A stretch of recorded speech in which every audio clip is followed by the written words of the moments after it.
Hello everyone, welcome back again to BSP pharmacy. नमस्कार आप सभी लोगों को, स्वागत है जी आप सभी लोगों का बीएसपी फार्मेसी में।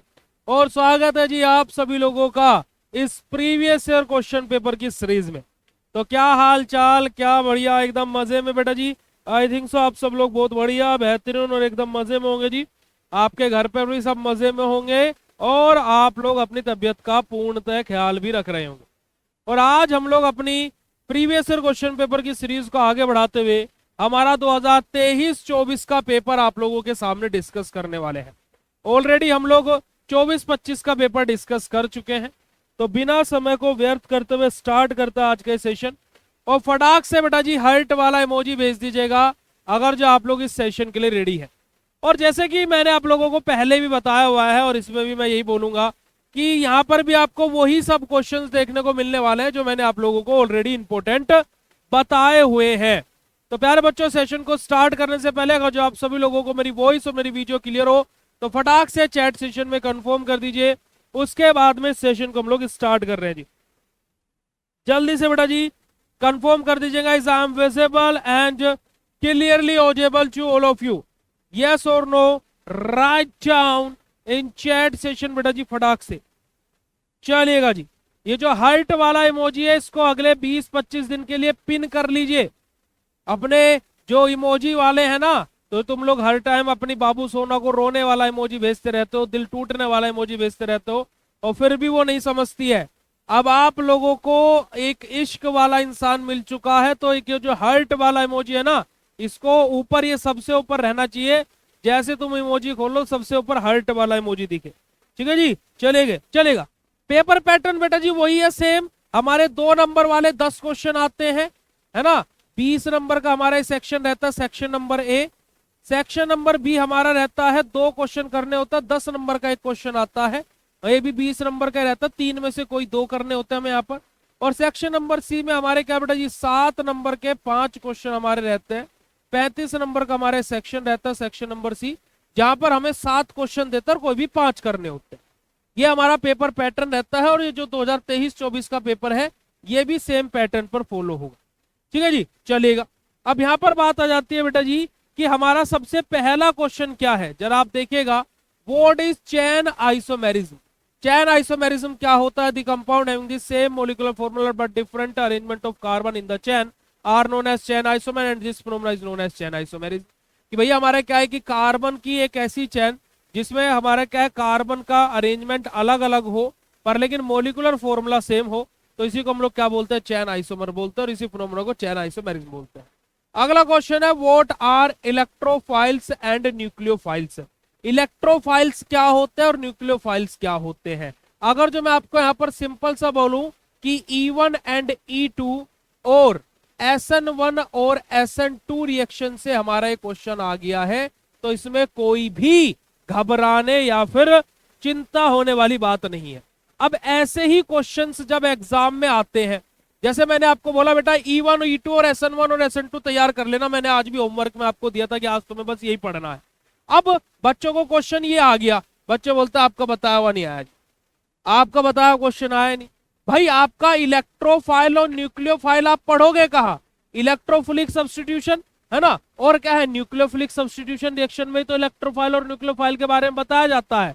तो हमने अगर जो आपको ये क्वेश्चन बता दिया तो राउंड फिगर में ये भी तो आपको बताया हुआ है ना। हमने तो बोला है E1 और E2 और SN1 SN2 पूरा पढ़ना, कुछ नहीं छोड़ना है। ठीक है जी। अगला क्वेश्चन है मार्कोनिकोफ रूल। भाई मार्कोनिकोफ, एंटी मार्कोनिकोफ 7, 10 और 2 नंबर में हर जगह घूमता है। ये बात मैंने आपको लाइव क्लासेस के टाइम पर भी बताई थी, यहाँ पर क्वेश्चन पिछले पेपर में भी था और इसमें भी था। ठीक है बेटा जी। अभी देखो आपने कल जो मैंने क्लास ली थी, अगर जो आपने वो अटेम्प्ट नहीं करी बच्चा जी, तो डेट वॉज योर फॉल्ट। ठीक है, मैंने आप लोगों को क्या बोला है कि ईच एंड एवरीथिंग हम आपको यहाँ पर प्रोवाइड कराएंगे। अगर जो खाली क्वेश्चन पढ़ने से आप पास हो जाते तो भाई आपको कोर्स में आने की कोई आवश्यकता नहीं थी, पहली बात, मेरी बात समझिएगा। दूसरी बात यह है कि यहां पर आपको हम बोल रहे हैं कि मार्कोनिकोफ एंटी मार्कोनिकोफ आपका क्वेश्चन है। अब आपको इस टाइम पर मार्गदर्शन की जरूरत है, मार्ग बनाने का समय नहीं अब हमारे पास में। समझ में आ रही है बात भाई? कि अब अगर जो सेमेस्टर के शुरू में बैठे होते, जैसे तीसरा सेमेस्टर में आपको बता रहा हूं, तो अगर जब सेमेस्टर के स्टार्टिंग में होते तो हम रास्ता भी बनाते और उस पर चलते जाते, पर अब हमारे पास में रास्ता बनाने का समय नहीं है। हम आपको बोल रहे हैं कि भाई मार्कोनिकोव रूल आपका क्वेश्चन हमने पढ़ा दिया, आपको रिकॉर्डेड मिला हुआ है, तो अब आपकी भी रिस्पॉन्सिबिलिटी है कि भैया ने बोला 2 नंबर में 2 लाइन का मार्कोनिकोव रूल मैंने इतना पढ़ाया, बस इतना लिखना है तुम्हें। तो भाई अब आपकी रिस्पॉन्सिबिलिटी है कि आप मार्कोनिकोव वाला लेक्चर खोलो, उतना पढ़ो और बात खत्म करो। अब ये नहीं है, अब मैं यहाँ पर आप लोगों को बोल रहा हूँ कि E1 E2 और SN1 SN2 में ये वाला क्वेश्चन आपको न्यूक्लियोफाइल इलेक्ट्रोफाइल के बारे में लिखना है। हमने E1 E2 SN1 SN2 आपको ऑलरेडी प्रोवाइड करा हुआ है। E1 E2 SN1 SN2 का लेक्चर खोलो, वहां पर न्यूक्लियोफाइल तुम्हें पढ़ाया है, इलेक्ट्रोफाइल तुम्हें पढ़ाया है। हमने बोला 2 लाइन का लिखना। एक स्मार्ट बच्चा और क्या होता है, अब आपको ऐसा लग रहा है कि आपके थाली में अब हम एक एक बच्चा एक एक चीज को पढ़ाएंगे आपको, अरे मेरा बेटा ये रह गया, बेटा ये भी पढ़ लो। वरना अगर जो 15 दिन में सेमेस्टर क्रैक हुआ करता ना, सारा सिलेबस खत्म हुआ करता, तो ये जो 6-6 महीने का 8-8 महीने का 3-3 महीने का सेमेस्टर चलता, क्यों चलते? ये 15-15 दिन का सेमेस्टर करो, पढ़ना तो हमें 15 दिन में ही है ना। मतलब कि अपनी गलती नहीं मान रहे हो कि हम पूरा सेमेस्टर नहीं पढ़े, हमने 3 महीना झाइल अपना बर्बाद कर दिया, पर अब 15 दिन में हमें सब कुछ चाहिए, ठीक है। परंतु जब हम आपको बोल रहे भाई आज का टारगेट हमने आपको E1 E2 और SN1 SN2 दिया, आप उसको पढ़ो तो एटलीस्ट। जब डाउट आएगा तो वो हमसे पूछना, वो हमारा कार्य है तुम्हारा डाउट क्लियर करने का। अब ये थोड़े ना है कि तुम्हें लगता है कि पूरा सिलेबस भी पढ़ाया जाएगा, है ना, तो ये तो पॉसिबल नहीं है भाई। मैराथन होगी, मैराथन क्लास होगी, 6 घंटे में पूरा सिलेबस भी पढ़ाएंगे। जब मैराथन क्लास होगी तो 6 घंटे में पूरा सिलेबस भी पढ़ाएंगे। पर अब आपको लगता है कि टॉपिक टू टॉपिक ABCD आपको सिखाएंगे, तो वो नहीं हो सकता, ठीक है। देखो मैं साफ बोलने वाला इंसान हूं, चाहे तुम्हें अच्छा लगे चाहे बुरा लगे। अब देखो यहाँ पर बेटा जी ये क्वेश्चन देखिएगा जरा, right the structure of aldol and benzoin.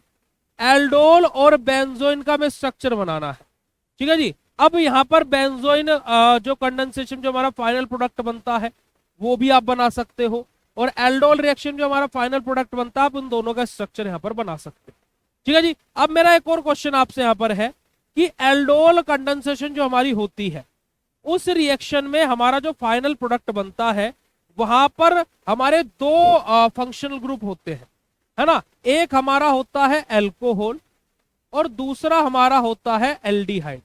क्या हमने ये बात सही बोली है? अगर जो सही बोली है तो फटाक से चैट सेशन में हर्ट वाला इमोजी भेज दीजिएगा बेटा, ठीक है जी। अब देखिएगा दोबारा से हमारा क्वेश्चन, व्हाट इज ओजोनोलाइसिस। हमने ऑलरेडी आपको इंपोर्टेंट बताया हुआ ओजोनोलाइसिस का क्वेश्चन यहाँ पर आपको देखने को मिल गया। ओजोनोलाइसिस की शॉर्ट ट्रिक क्या है? डबल बॉन्ड को तोड़ा, कार्बन पर ऑक्सीजन जोड़ा, फाइनल प्रोडक्ट तैयार, ठीक है जी। अगला क्वेश्चन है give identification test of amines. अब ये बड़ा ही स्पेशल क्वेश्चन है। अगर जो देखा जाए तो ऑफिशियली ये क्वेश्चन कहां पर आना चाहिए भाई? ये क्वेश्चन आना चाहिए 7 मार्क्स के अंदर, पर भैया अब 2 मार्क्स में दे दिया तो अब हम लोग क्या करें? तो हर चीज का सॉल्यूशन होता है। जैसे मैंने आप लोगों को अमाइंस के आइडेंटिफिकेशन टेस्ट मैंने 3 से 4 टेस्ट आपको लिखवाए थे। अब ये क्वेश्चन आया 2 मार्क्स में, तो हम लोगों को यहाँ पर बेटा जी टेस्ट के नाम लिखने हैं खाली, और कोई भी 1 या फिर 2 टेस्ट की रिएक्शन भी हमें लिख करके छोड़ देनी, ताकि कि हम एग्जामिनर को बता सके कि भाई देखो मेरे को टेस्ट के सबके नाम पता है, और मैं तुम्हें 2 टेस्ट लिख करके भी दिखा रहा हूं या दिखा रही हूं कि मेरे से टेस्ट भी आता है। अगर जो आप इस क्वेश्चन को 7 नंबर में देते तो मैं इसको पूरा ही लिख देती। वहां पर ये मत लिख देना कि मैं 7 नंबर में भी इसको लिख देती, नहीं, अपने मन में, क्योंकि हमें क्या है कि अपने मन को कॉपी में उतारना है और एग्जामिनर के मन के साथ में उसको जोड़ना है, ठीक है जी। अगला क्वेश्चन है बेटा जी व्हाट इज डाई एल्डर रिएक्शन। हमारा ये क्वेश्चन हमारा पहले भी आया था, यहां पर भी आया हुआ है, और मैं आप लोगों को ये भी आश्वासन देता हूं प्यारे बच्चों, मैं आप लोगों को जो एक महा इंपोर्टेंट क्वेश्चन जो मैं आपको प्रोवाइड कराता हूं, देखिए अभी के लिए अभी आप लोग जो चीजें बोल रहे थे वो तो देखो प्रैक्टिकली पॉसिबल नहीं है। मैं आपसे कोई चीज का वादा कर दूं और वो निभा भी ना पाऊं, परंतु मैं आपसे एक वादा करता हूं कि एक महा इंपोर्टेंट क्वेश्चन मैं आपको देता हूं। आपके पूरे पेपर में 10 क्वेश्चन आते हैं 2 नंबर वाले, 3 क्वेश्चन आते हैं 10 नंबर वाले, और 7 क्वेश्चन आते हैं 7 नंबर वाले। चॉइस में वो हट जाते हैं। टोटल नंबर ऑफ क्वेश्चन आपके पेपर में रहते हैं 20, और आपके पुनीत भैया भी आपको 20 ही क्वेश्चन देंगे। 10 क्वेश्चन 2 नंबर वाले देंगे, और ये दोनों मिलाकर के देता हूं मैं 10 क्वेश्चन, ठीक है, 7 और 10 मार्क्स वाले, और 20 के 20 क्वेश्चनों को मैं आपको सोल्व भी कराऊंगा। और इससे बड़ा कोई भी कमिटमेंट आपको दे दे तो मुझे बता दीजिएगा, कि जो मैं ये 20 क्वेश्चन सोल्व कराऊंगा यहां से आपको 60 प्लस नंबर का फाइनल पेपर में मिलेगा। यानी कि जो बच्चा इस क्वेश्चंस को मेरे साथ में देख लेगा, सोल्व कर लेगा, उसको 60 प्लस नंबर कंफर्म है पेपर में आने आने हैं। और जैसा मैं बताऊंगा वैसा लिख करके आ जाओगे तो 60 प्लस नंबर का तुम्हारा कोई भी नहीं रोक सकता। अब इससे बड़ा कमिटमेंट और इससे बड़ी चीज कोई तुम्हें प्रोवाइड करा दे तो मुझे आकर के बता दे। अगर जो ये बात जान करके अच्छा लगा तो हर्ट वाला इमोजी भेज देना। बात करते हैं right the order of reactivity of 1 degree 2 degree 3 degree alkyl halide. 1 degree 2 degree 3 degree alkyl halide का रिएक्टिविटी ऑर्डर हमें लिखना है। अब जैसे कि मैं यहाँ पर बात करता हूं, जैसे हम लोग SN1 SN2 में जाते हैं, E1 E2 में जाते हैं, तो जैसे हम ऑर्डर लिखते हैं 1 डिग्री फिर 2 डिग्री और फिर 3 डिग्री, ऐसे ही तो लिखते हैं भैया हम लोग ऑर्डर। ऐसे लिखते नहीं लिखते हैं E1 E2 में, SN1 SN2 में, ऐसे लिखते हैं ऑर्डर। अब जैसे ये 2 नंबर का क्वेश्चन है बेटा जी, अब इस क्वेश्चन में हमने रिएक्टिविटी ऑर्डर लिख दिया।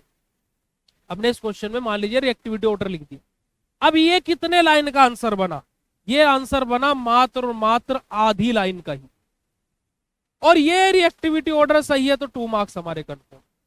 अब कौन बोलता है कि 1 नंबर 1 पेज पर मिलता है?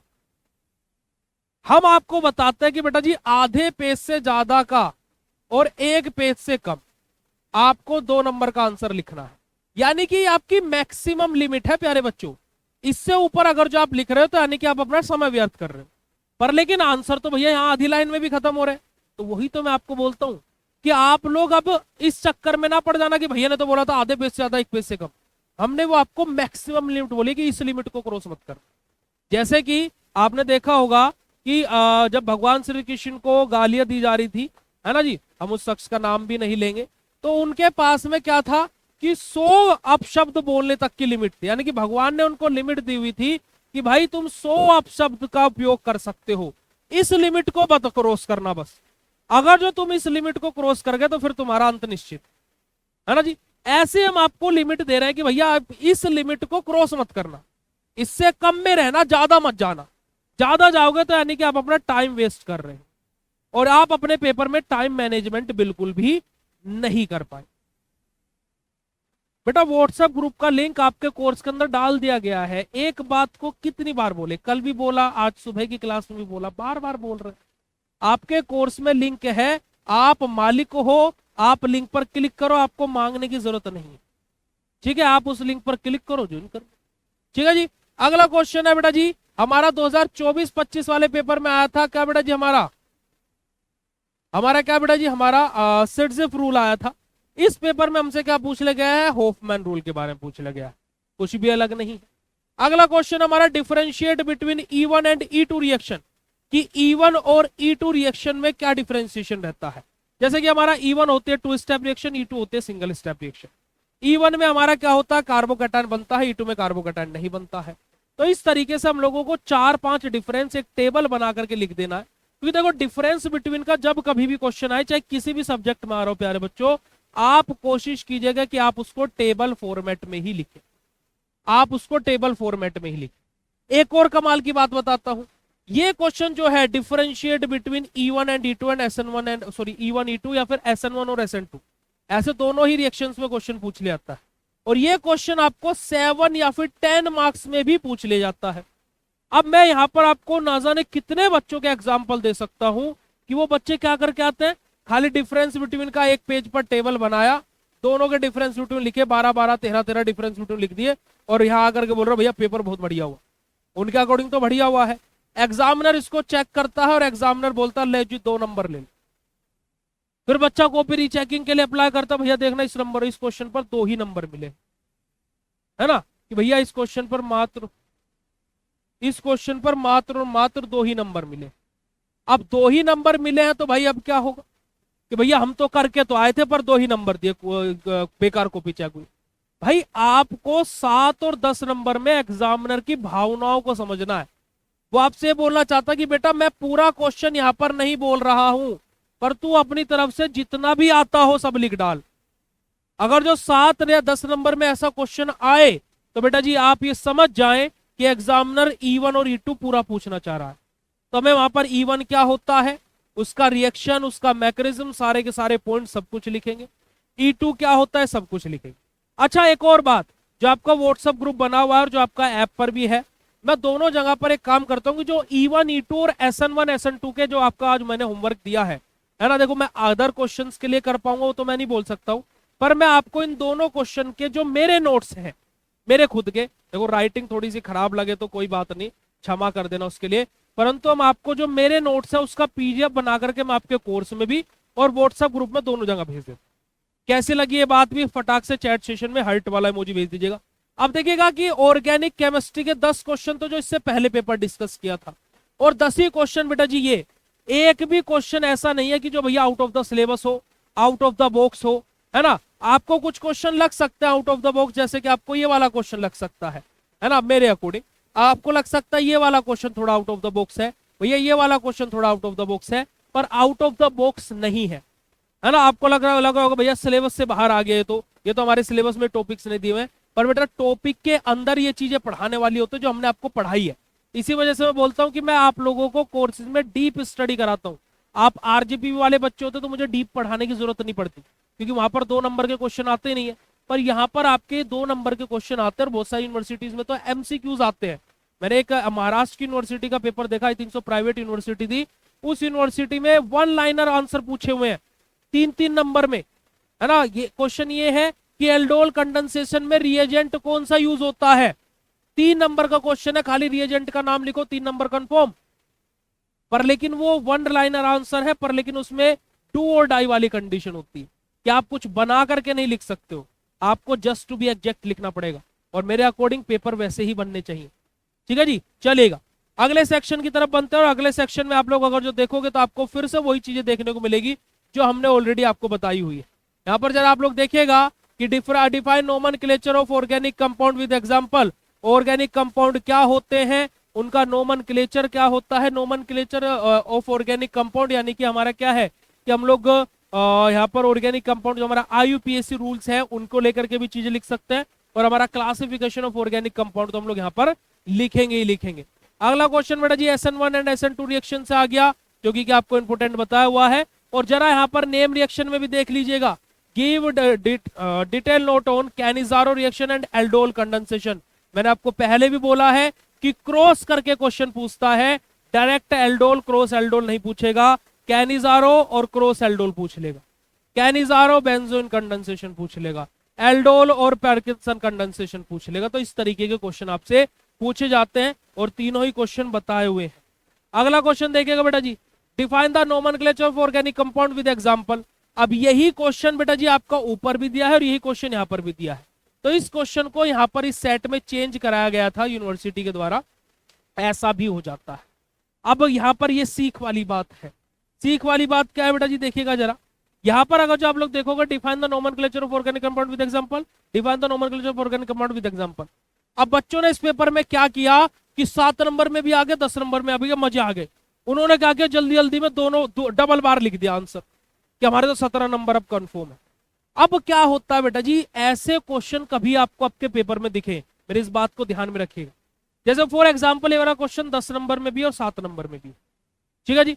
अभी आपको इस क्वेश्चन पर अब आपको डाउट होना चाहिए, आपको खुशी नहीं मनानी है, आपको क्या करना है, डाउट करना है। इस क्वेश्चन डाउट करना इट मींस कि आपको तुरंत उठना है, स्मार्ट बच्चा बनना है, और अपने कॉलेज में, जिस भी कॉलेज में आपका सेंटर गया है, वहां पर जो टीचर्स ड्यूटी दे रहे हैं उनको सीधा इस क्वेश्चन की प्रॉब्लम बता रही है कि मैम या सर प्लीज आप इस क्वेश्चन को एक बार चेक करा लीजिए कि यूनिवर्सिटी की साइड से क्वेश्चन चेंज तो नहीं हुआ है, क्योंकि 10 नंबर में भी यही क्वेश्चन और 7 नंबर में भी यही क्वेश्चन।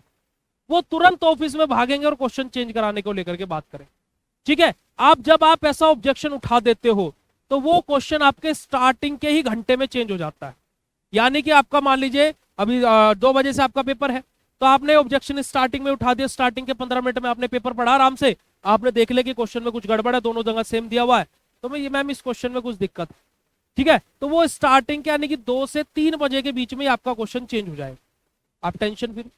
कहीं कहीं पर ऐसा होता है कि आखिरी के आधे घंटे में क्वेश्चन चेंज होता है, जब तक बच्चा क्वेश्चन अटेम्प्ट कर चुका होता है। अब काट भी नहीं सकते, और अगला जो क्वेश्चन मिला है उसको करने का समय भी नहीं है, ठीक है जी। तो ऐसी स्थिति में हम लोग क्या करें भैया, ऐसी स्थिति में हम लोग क्या कर सकते हैं। ऐसी स्थिति में आपको 2 कार्य करने हैं, क्योंकि बेटा जी अगर जो आप मान लीजिए इसको 7 नंबर में अटेम्प्ट कर लिए, ठीक है, आप सोचोगे 10 नंबर में नहीं अटेम्प्ट करता हूं, करती हूँ 7 नंबर में कर लेती हूँ या 7 नंबर में कर लेता हूँ, और पता लगा कि 7 नंबर वाला ही यूनिवर्सिटी ने बोल दिया कि क्वेश्चन चेंज कराना है, मेहनत पर पानी फिर गया। और आपने मान लीजिए 10 नंबर वाला अटेम्प्ट कर लिया और क्वेश्चन चेंज का अनाउंसमेंट 10 नंबर वाला होगा, फिर भी दिक्कत होगी। तो भैया इस परिस्थिति में क्या करना, इस परिस्थिति में आपको क्या करना है, इस परिस्थिति में आपको देखना है कि मेरे से सेक्शन नंबर बी में कितने क्वेश्चन आते हैं। सेक्शन नंबर बी में मान लीजिए मेरे से दूसरा क्वेश्चन आता है, मेरे से पहला आता था पर ये डाउट में है, तो अभी हम इसको होल्ड पर कर देते हैं, और तीसरा मुझसे आता ही नहीं तो मुझे अटेम्प्ट करना ही नहीं। ठीक है, अब ऐसी परिस्थिति में मुझे इस सेक्शन में आना है। इस सेक्शन में मेरे से क्वेश्चन नंबर बी आता है, क्वेश्चन नंबर सी आता है, क्वेश्चन नंबर डी आता है और ई आता है, और पहले वाला ही आता है, ये नीचे के दोनों क्वेश्चन आते ही नहीं। अब इस स्थिति में हम लोग क्या कर सकते हैं भैया, इस स्थिति में हमारे पास में एक ही उदाहरण। हम लोग सबसे पहले क्या करेंगे, पहले नंबर वाला सेक्शन अटेम्प्ट करेंगे, कर लिया, बात खत्म है। उसके बाद में हम लोग आएंगे बेटा जी हमारे सेक्शन नंबर सी पर, और इसके ये चारों क्वेश्चन अटेम्प्ट करेंगे, क्योंकि यहां पर हमारा ज्यादा समय जाने वाला है। इसके चारों क्वेश्चन हम लोग अटेम्प्ट करेंगे, कर लिए, यहां पर बात खत्म हो। फिर हम लोग क्या करेंगे, 3 पेज की, 3 से 4 पेज की जगह छोड़ देंगे, और फिर हम लोग हमारा ये वाला क्वेश्चन अटेम्प्ट करें। अब देखा जाए तो राउंड फिगर में अब हमारे पास 2 क्वेश्चन बचे हुए हैं। एक क्वेश्चन जो हमसे 100% आते हैं, चाहे वो 7 नंबर में आए चाहे वो 10 नंबर में होगा भाई ऐसा। उसके अलावा जो दूसरा क्वेश्चन यूनिवर्सिटी देगी, अब वो हमें नहीं पता, वो हमसे आता है नहीं आता। अब मान लीजिए बाहर से आधे घंटे आखिरी के 45 मिनट आपके बचे हैं, और आपके जहां पर आपका सेंटर है वहां पर अनाउंसमेंट होता है कि 10 नंबर वाला जो पहला क्वेश्चन है इसको बदल दिया गया है, और आपको बोल दिया गया है कि right a short note on effect of substance on the acidity of carboxylic acid. कि कार्बोक्सिलिक एसिड के एसिडिटी के ऊपर क्या इफेक्ट होता है सब्सटेंस का, ये क्वेश्चन इसको काट करके वो लिख लीजिए। ठीक है, अभी मैं बोलता हूं कि अभी भी हमसे क्वेश्चन नहीं आता, ये अभी भी हम यही सिनेरियो बना रहे हैं कि हमसे नहीं आता, पर लेकिन ये वाला क्वेश्चन हमसे आता है, और हमने 3 से 4 पेज की जगह छोड़ी हुई थी, तो वहां पर मैं इस क्वेश्चन को अटेम्प्ट कर दूं, वहां पर मैं इस क्वेश्चन को सीधा सीधा अटेम्प्ट कर दूं। ठीक है, हो गया काम। अब मान लीजिए क्वेश्चन चेंज हुआ बेटा जी, कहां पर, ये वाला भैया 4 पेज की जगह छोड़ी थी और ये वाला क्वेश्चन कर दिया गया चेंज, और मेरे से यहां पर 4 ही क्वेश्चन आते हैं, 5वां क्वेश्चन आता ही नहीं, और यहां पर बोल देगा कि effect of substance on the acidity of carboxylic acid. अब ये तो भैया मेरे से आता ही नहीं। तब हमने जो 4 पेज की जगह छोड़ी थी, उन 4 पेज में हम यहां पर ये वाला सेक्शन नंबर बी डालेंगे और ये क्वेश्चन अटेम्प्ट कर देंगे। 4 पेज भी भर गए वो। ठीक है भाई, जहां तक हमने आंसर लिखा था सेक्शन नंबर सी, वहां पर खत्म हो गया हमारा, क्योंकि हमसे 4 ही क्वेश्चन आते हैं। सेक्शन नंबर बी के हमने दोनों क्वेश्चन रेगुलर बेसिस पर अटेम्प्ट कर लिए। अब गड़बड़ हुई इस वाले क्वेश्चन की। अब यहां पर 2 ऑप्शन बचते हैं कि या तो हम इस क्वेश्चन को छोड़ दें, या फिर हम अपने एग्जामिनर को अपनी स्थिति बता दें। कैसे स्थिति बता दें, हम जहां से हमारा ये दोनों क्वेश्चन, ये वाला सेक्शन अटेम्प्ट हुआ, उसके नेक्स्ट पेज से लिखेंगे question section number C question number 1, और उसी के ऊपर की तरफ हम एक नोट पॉइंट लिख देंगे। क्या नोट पॉइंट लिखेंगे, या तो हिंदी में ही लिख देना या इंग्लिश में लिख देना कि सर मैं ये क्वेश्चन यहां पर इस वजह से अटेम्प्ट कर रहा हूं या कर रही हूं क्योंकि कि हमारे एग्जाम सेंटर पर आखिरी के 30 मिनट में इस क्वेश्चन को बताया गया और चेंज कराया गया, इस वजह से मुझे ये सेक्शन नंबर सी का क्वेश्चन यहां पर अटेम्प्ट करना पड़ रहा है। अब ये बात आपको याद रखनी है कि एग्जाम में क्वेश्चन कभी छोड़ करके नहीं है। अब ये बात मेरी कैसी लगी, वो अपना हर्ट वाला इमोजी भेज करके मुझे कंफर्मेशन। ये होता है, लगभग हर साल होता है किसी ना किसी पेपर में, तो इस बात को आप लोग ध्यान में रखिएगा। क्योंकि अगर जो आप ये सोचोगे कि मैं ये भी कर लिया और ये भी कर लिया, मैं तो कर ली दोनों के दोनों सेम है, कोई बात नहीं, हंसी मजाक में कर लिए, परंतु बेटा जी आपका कहीं ना कहीं एक क्वेश्चन आपने गलत कर ये क्वेश्चंस।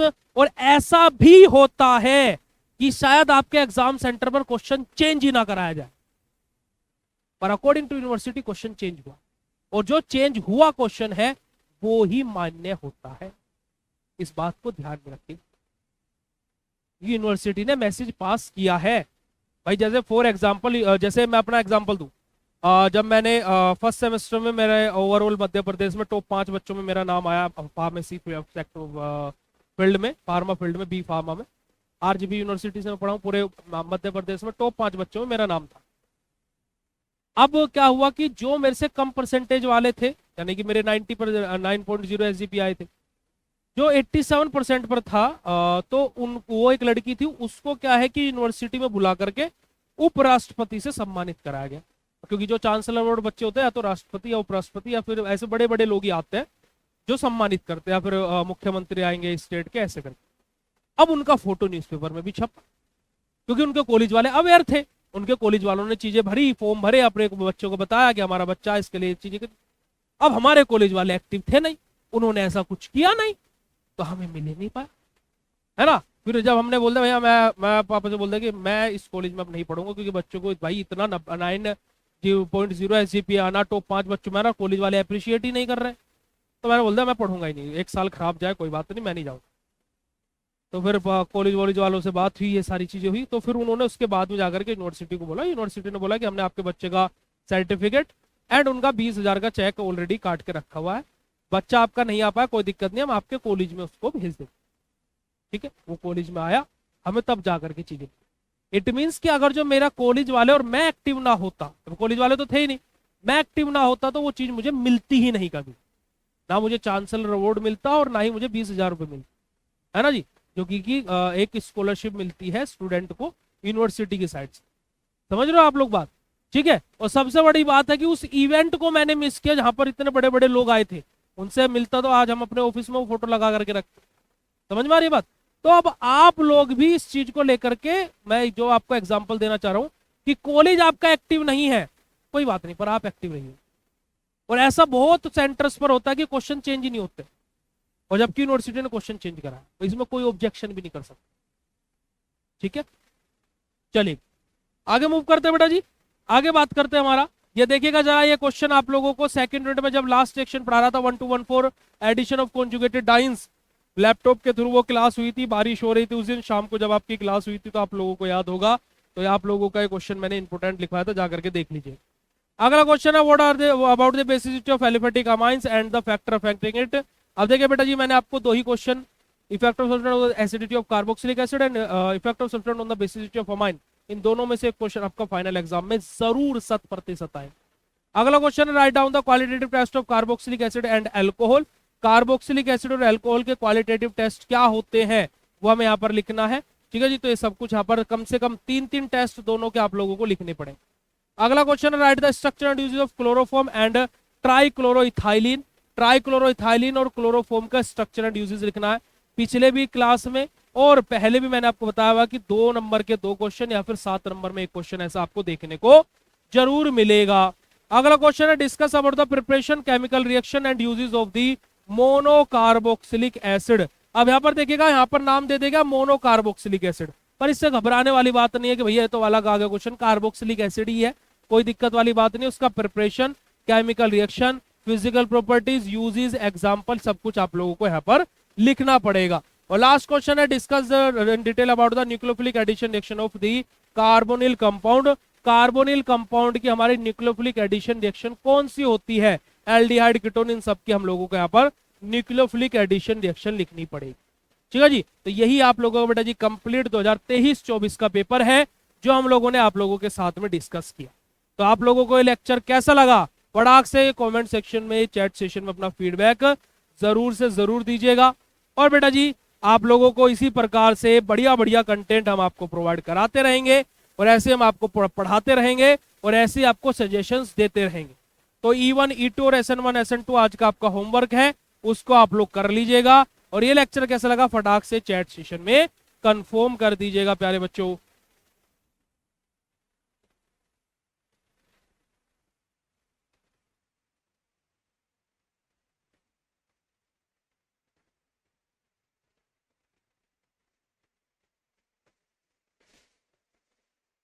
ठीक है जी, चलिए तो फिर आप लोगों से मिलते हैं बेटा जी नेक्स्ट लेक्चर में। ठीक है जी, मिलता है आप लोगों से नेक्स्ट लेक्चर में बेटा जी। और नेक्स्ट लेक्चर हमारा किस टाइम होगा? नेक्स्ट लेक्चर हमारा स्टार्ट होगा 1:30 बजे, 1:30 PM पर, याद रखें। चलेगा बेटा जी, thank you so much, love you all, शुक्रिया, नमस्कार, जय हिंद।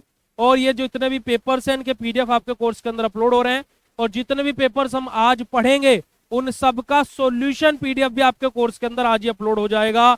है ना, चाहे क्रैश कोर्स और डिजिटल मास्टर सबके लिए कर देते हैं, मास्टर कोर्स के लिए निकाली सबके लिए कर देते हैं, ठीक है। खुला दिल है मेरा बहुत, तुम्हारे लिए सब कुछ कुर्बान, ठीक है जी, तुम्हारे लिए सब कुछ कुर्बान, because you all are my जान, ठीक है जी, चलेगा। ओके, तो सबके पीडीएफ सभी कोर्स में आपको मिल जाएंगे, ये जो जितने पेपर हम आज पढ़ेंगे सबके पीडीएफ में आपके कोर्स के अंदर डाल दूंगा, कोई भी परेशान दिक्कत या समस्या में ना है। अब देखिए प्यारे बच्चों, ऐप वाले बच्चों को तो पीडीएफ मिल रही है, अब आप लोगों को पीडीएफ कैसे मिलेगी, तो फटाफट जाइए क्रैश कोर्स में ज्वाइन कर लीजिए, क्योंकि मात्र 299 रुपए का कोर्स है और मनी बैक गारंटी है। अब मनी बैक गारंटी क्या है बेटा जी, देखिएगा आप लोग 299 रुपए का कोर्स ज्वाइन करते हैं और थर्ड सेमेस्टर का कोर्स 1499 या फिर 2499 का है, यानी कि मास्टर कोर्स 2499 का है और डिजिटल कोर्स 1499 का है। तो अगर जो आप किसी भी कोर्स में बीएससी फार्मेसी के ज्वाइन है या फिर अभी क्रैश कोर्स को भी ज्वाइन करते हैं, तो बेटा जी ये 1499 का कोर्स आपको मिलता है 1249 रुपए का, जहां पर आपको 250 रुपए का ऑफ हो जाता है। तो यानी कि ये कोर्स आपको पड़ता है मात्र 49 रुपए का। वहीं पर ही साथ में बेटा जी अगर जो आप मास्टर कोर्स ज्वाइन करते हैं तो ये 2499 की जगह 2099 का आपको पड़ता है, जहां पर आपको मिल जाता है 400 रुपए का ऑफ। तो राउंड फिगर में आपके पास में 100 रुपए और बच जाते हैं। तो भाई क्यों दिक्कत ले रहे हो, क्यों परेशानी ले रहे हो, और इतना सारा कंटेंट, इतनी सारी चीजें ऐप पर मिल रही है, तो फटाफट जाइए प्ले स्टोर से बीएसपी फार्मेसी ऐप डाउनलोड कीजिए, कोर्सेज में ज्वाइन कीजिए, और कोई भी दिक्कत, कोई भी समस्या, कोई भी परेशानी होती है तो इस वीडियो के कमेंट सेक्शन में कमेंट कर दीजिएगा। लव यू ऑल बेटा जी, शुक्रिया, नमस्कार, जय हिंद। मिलता है आप लोगों से नेक्स्ट सेशन में, तब तक के लिए बाय, लव यू ऑल बेटा जी, थैंक यू सो मच।